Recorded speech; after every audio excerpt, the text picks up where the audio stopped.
The subway car rattled through the tunnel, and Maria clutched her worn olive green jacket closer to her chest. At 73, she had grown accustomed to the stares, the whispers that followed her like shadows. The jacket was decades old, frayed at the cuffs, with a faded patch on the shoulder that most people dismissed as some thrift store relic. But to Maria, it was everything. It was memory. It was love. It was the last piece of her daughter she had left. The teenagers across from her started first, their laughter cutting through the rhythmic clatter of the train. One of them pointed at her jacket, elbowing his friend. "Look at that old thing," he said, loud enough for half the car to hear. "Probably found it in a dumpster." His friends erupted in cruel giggles, and Maria felt the familiar sting of shame heating her cheeks. She wanted to tell them the story behind the patch, wanted to explain that it represented more courage than they might ever know, but the words caught in her throat like they always did. Instead, she looked down at her trembling hands and wished the train would move faster.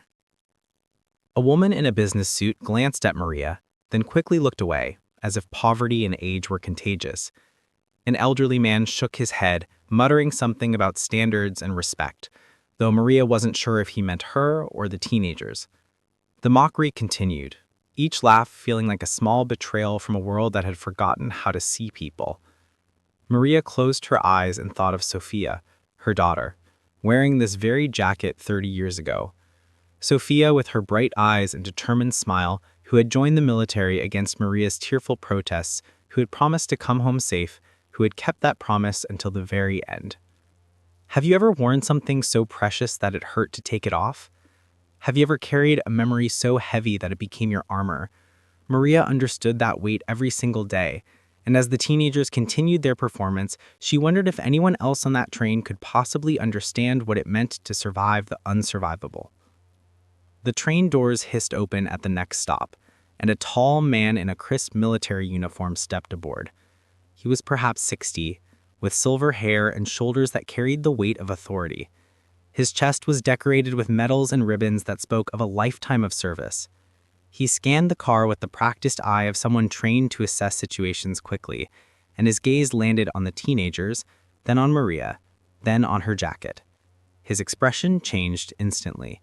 The professional mask cracked, and something like shock, then recognition, then profound respect washed over his features.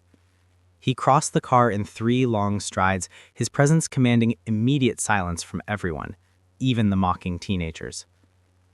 "Ma'am, that patch on your shoulder, where did you get it?" Maria looked up, startled, her fingers instinctively touching the faded insignia. "It was my daughter's. She served." The general, because that's what the insignia on his uniform indicated, slowly straightened to attention. "The 82nd Airborne Division," he said, reading the patch. "Operation Desert Storm, Medical Unit." Tears began streaming down Maria's face before she could stop them. "You knew?" The general's eyes were wet now too. "Ma'am, I commanded that operation. I knew every soldier who served under me, and I remember every single one we lost." He paused, his voice breaking slightly. "Sergeant Sofia Martinez. She saved 17 lives that day we were ambushed, ran into enemy fire 4 times to pull out wounded soldiers. She was recommended for the Silver Star posthumously." The subway car had become a cathedral of silence. Every eye was on them now. The teenagers had gone pale, their earlier cruelty transforming into something like horror at their own ignorance. Maria could barely speak. "I never knew the details. They just told me she died a hero. I never knew the story." The general knelt beside her seat, this decorated officer in full uniform, kneeling before an elderly woman in a tattered jacket. "Your daughter saved my life that day, ma'am. I was one of the 17. I've carried her memory for 30 years, wondered about her family, hoped someone knew what she sacrificed." He reached into his jacket and pulled out a faded photograph. "I've kept this since that day. Your daughter, with her unit. I've wanted to thank her family for 3 decades." The businesswoman was crying now. The elderly man who had muttered earlier removed his hat and held it over his heart. The teenager sat frozen, their faces masks of shame and dawning understanding. One of them, the ringleader who had started the mockery, stood up on shaking legs.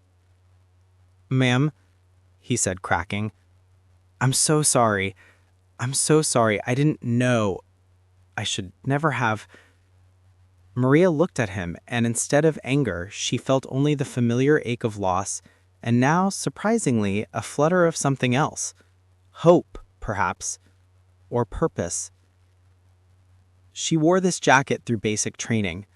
She sent it home to me with a note saying that whenever she felt scared, she'd remember me waiting for her. After she died, I couldn't let it go. Some days, it's the only thing that keeps me standing.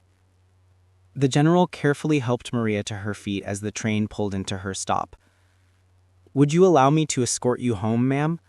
I have so many stories about Sophia I'd like to share. And if you're willing, I'd be honored to arrange a proper ceremony to make sure her legacy is remembered the way it deserves to be." Maria nodded, unable to speak, and as they stepped off the train together, she heard the teenager call out, "Thank you for her service, ma'am. Thank you for sharing her with us." The doors closed, and Maria realized that Sophia's jacket had done what her daughter always did. It had turned pain into purpose, silence into story, mockery into meaning. Sometimes the things we carry aren't burdens at all. Sometimes they're bridges waiting for the right moment to connect hearts that need healing. If this story touched you, if it reminded you to look deeper before judging, to speak kinder before assuming, please share it with someone who needs this reminder today. We all carry invisible stories. Let's honor them.